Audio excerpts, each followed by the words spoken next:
Hi, my name is Johanna Smith, and I am the Surface Water Unit Manager, Georgia EPD. I'm also the Project Manager for EPD's review of Annual Water Loss Audits. And so by default, I am the point person at EPD for all things related to water supply efficiency.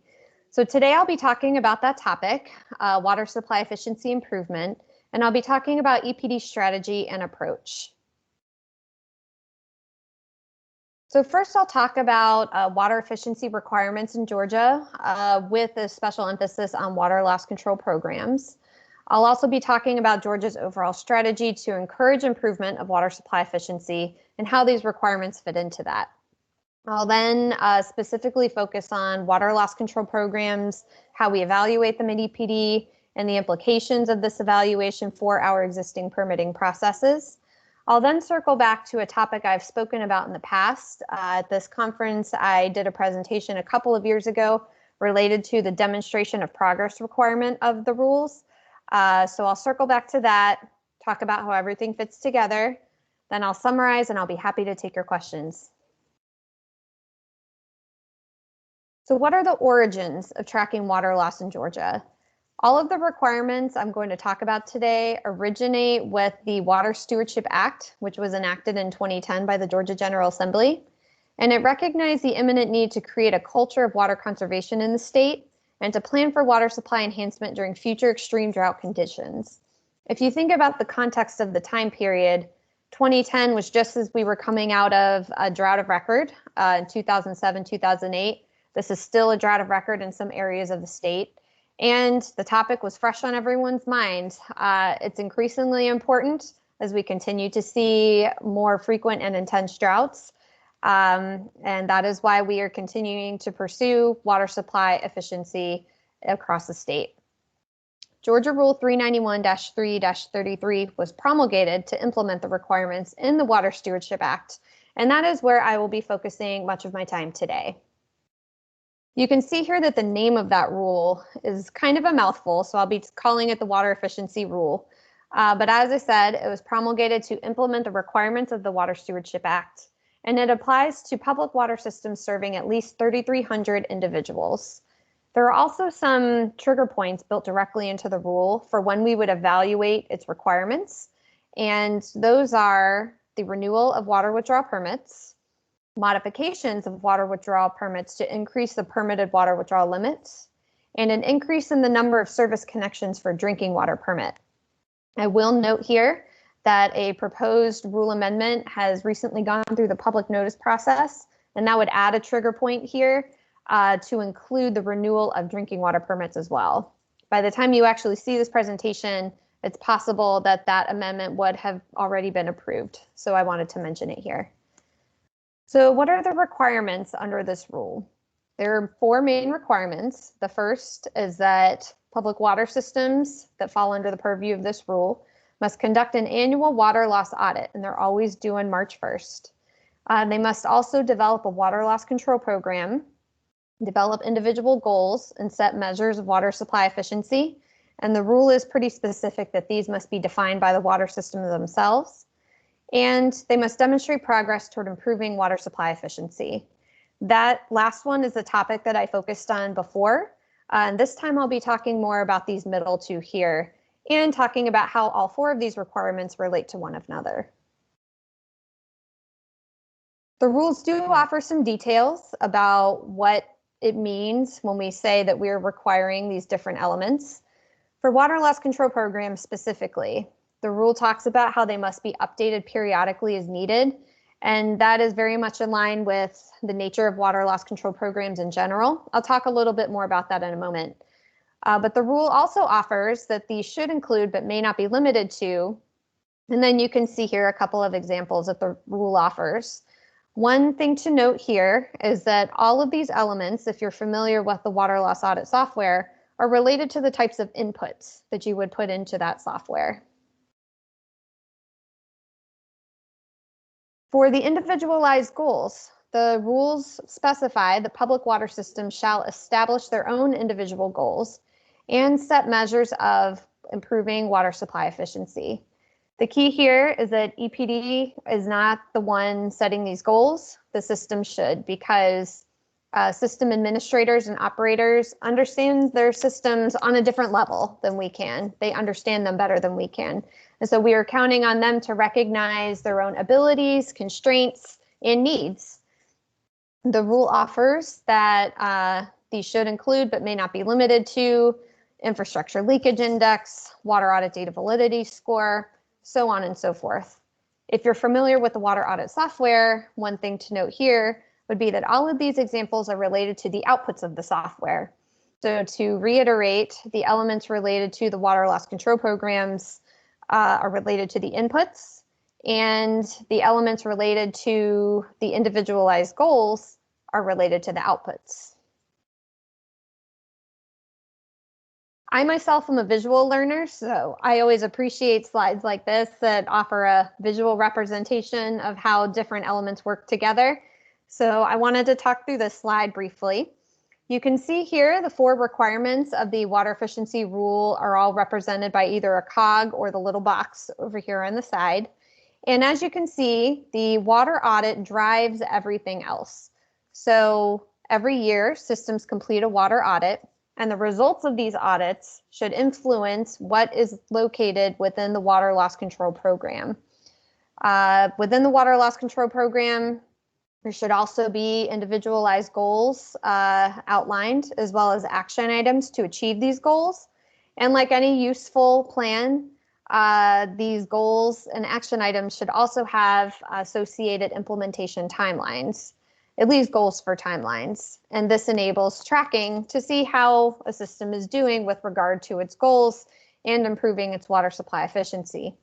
Over time, with continual tracking and reevaluation, a system may develop a body of work demonstrating its progress toward improving its water supply efficiency.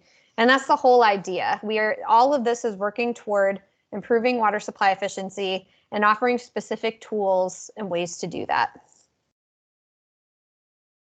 So we talked briefly about how water loss control programs are an iterative process and a living document. And here the figure on the right shows how that works.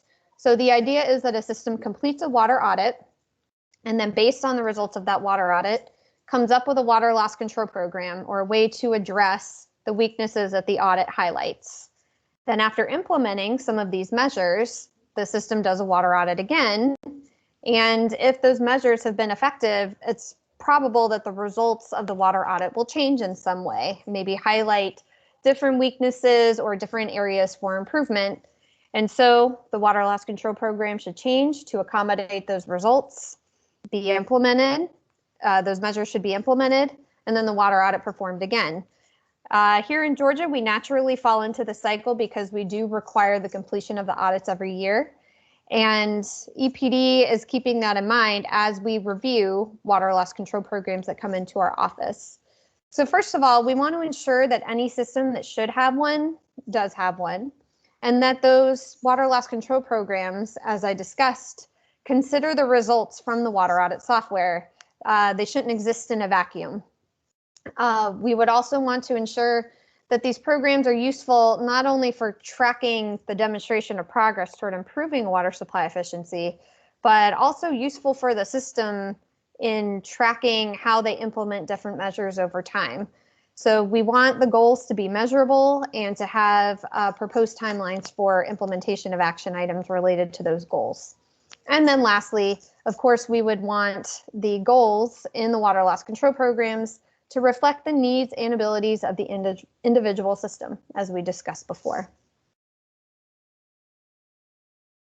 So as I said, EPD now wants to see water loss control programs. We weren't asking for them in the past, but now to ensure not only that systems are complying with the requirements in the rule, but also to help encourage them toward implementing different action items and meeting goals, EPD is reviewing water loss control programs submitted as part of the permitting process for adequacy. And the main things that we're looking for are that, as I said, water loss control programs should be related to the results of the audit itself. If you're familiar with the audit software, it offers 3 recommendation areas for focusing on data validity, with the results of the water audit software. And so we are asking that systems consider those recommendation areas in their programs. We understand that for different reasons, systems may not be able to or may not want to prioritize all of those recommendation areas. And if that's the case, we would just want them to be acknowledged and to explain why those particular recommendation areas were not prioritized. We also want the programs to pursue other priorities based on specific needs and characteristics of the system, even if they're outside of those recommendation areas. And in that case, we would just want that to be explained by the system, including why they were choosing those priorities and what other applicable goals they are using, including Metro District water loss targets, etc. Just to reiterate, all proposed actions, goals, and timelines in the program should be proposed by the system and not by EPD. So to help streamline this review process, EPD has created a water loss control program template. It's not necessary that a system use this template, but we're hoping that it offers a little bit of clarity to systems about the type of information we're looking for. And we're hoping that it helps simplify the process for systems who haven't put together a water loss control program yet. So there's a screenshot here on the right just to give you an idea of how this document looks. Basically, this document, it's multiple pages long. This is just the first page, but it contains a lot of these boxes that you see here at the bottom. And the box here at the bottom, for example, has a space to put audit recommendation area number 1. And that's where you would put, as I said, there are the 3 recommended areas that the water audit software provides. So this top bar here would be a place to acknowledge that first area, provide performance measures, current status, goals, and then the proposed actions and timelines associated with meeting those goals.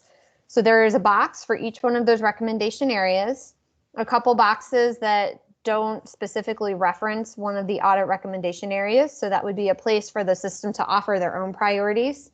And then there's also a space to add additional context not related specifically to goals and timelines and action items, just to talk about different characteristics of the systems, reasons for changing priorities, and other issues that the system feels are important. So these forms are available on our website, on our water efficiency webpage, as you can see here, or you can ask me directly for a copy.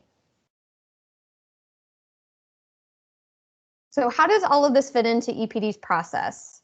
So as a reminder, these are the 4 requirements of the rule, and the place where the rubber really meets the road with regard to the overlap of permitting and this rule is in the demonstration of progress requirement.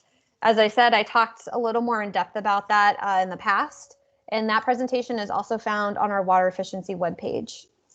But for now, I'll just give a quick overview of how the evaluation of these different elements of the rule is affecting permitting processes in practice.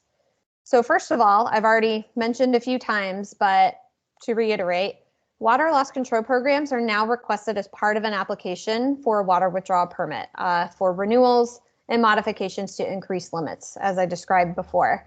If a system doesn't have one yet, we're not going to hold up the permitting process at that point, but we will require its submission in the permit itself. Up to this point, we've been offering 6 months, but of course, we're willing to work with a system who may need a little bit more time. The permits are also requiring the submission of annual progress reports related to the implementation of the water loss control programs. So as I said, this is an iterative process. The systems are already doing their water loss audits every year. And every year, we'd also like to see how they're implementing their plans. Purchase water systems, as a note, so these are systems who have drinking water permits but not water withdrawal permits, are subject to all the rule requirements I've already talked about, but at this time are not affected by the requirements in the withdrawal permits that I'm talking about here. As I mentioned at the beginning of the presentation, there is a proposed rule change in the works that would expand one of the trigger points for evaluation to the renewal of drinking water permits. And at that point, this might change, but at this moment in time, when I'm recording this presentation, purchased water systems are not included in what I'm talking about here related to withdrawal permits. The goals that we're looking to achieve here with submission of these water loss control programs are twofold. The first is to ensure that a system is complying with the requirements of the rule, of course, but also to help encourage the system to really lay out the specific measurable actions that they want to implement to improve their water supply efficiency. And then, kind of as a result of both of these coming together, the system is establishing a framework and context for the evaluation of progress toward improving water supply efficiency for future permit requests. Just a quick reminder of the definition of demonstration of progress. You can see here all of this comes directly from the rule. Improvement in data validity score, improvement in performance measures. I talked a lot about these in my last presentation and offered trend graphs and all those kinds of things. If you saw that presentation, you may remember that data from the water loss audits is great, but it's not always clear, and it doesn't always tell the whole story. So in the past, we talked about, excuse me, requesting a narrative to explain variability or any additional programs or measures that have been implemented to tackle water loss in the system. And now, through requiring the development and implementation of a water loss control program, we're now providing a more structured way of achieving those goals. So the idea here is that the water loss control program is providing a sense of what a system is working on outside of the realm of what is being reflected in the results of the water loss audit. As I said in our template, there's a space to add further context and narrative that's not specifically related to the goals and action items. And the idea here is that through submitting periodic progress reports of how you're implementing measures, even if the results of those measures are not affecting the data yet that's coming out of the water audit software, EPD is aware that you're working on it and that you are actually implementing and taking measures that are outlined in your water loss control program. And we would consider that to be a sufficient demonstration of progress for future permitting action considerations. So in summary, water loss control programs are a vital part of Georgia's overall strategy to encourage progress toward improving water supply efficiency. The requirements that I've discussed today all come directly from the Water Efficiency Rule, which come directly from the Water Stewardship Act requirements. EPD has developed a template to focus submission of relevant water loss control program data. It's available on our website or from me directly if needed. We are requesting annual updates on progress toward the goals in the water loss control programs, and this is to build the narrative and the paper trail showing progress toward improving water supply efficiency. And I kind of went over the last one on accident, but information provided in the water loss control program and the associated progress reports helps to construct this overall narrative and provide a little more context than the numbers alone can. So if you have any questions, this is me in the upper left-hand corner, and these are my colleagues, Wei Zhang, Bill Frechette, and Tim Cash, who have also been working with me on this topic. Please feel free to reach out to any of us with any questions or concerns that you have, and I will also be happy to take your questions right now. Thank you very much for your time today.